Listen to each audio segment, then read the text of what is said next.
Right, so the tests are now complete. It wasn't really surprising.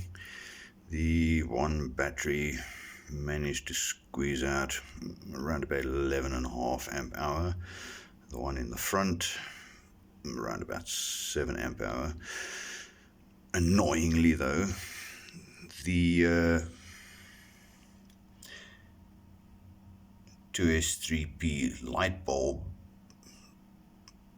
jerry-rig load test that I soldered together, the middle globe on the right hand side decided, the second I connected the second battery up, decided to start working again.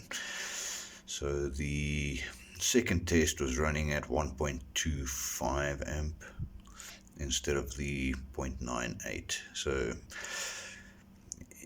taking into consideration there's this horrible thing called Peukert's law, I assume the second battery drains slightly quicker, but that's neither here nor there. At least 20 amp hour with them in parallel. So I'm actually kind of hoping these can go back into service for the emergency lighting.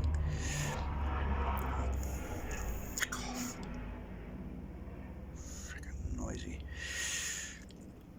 Kind of hoping these can go back into the emergency lighting setup, and the two Royals that I have on charge, which my hindsight being 2020, just realized it's going to take roughly 4 or 5 days for those batteries to charge up if there was any capacity left in them, via the Peukert solar charging at 1.1 amp at midday.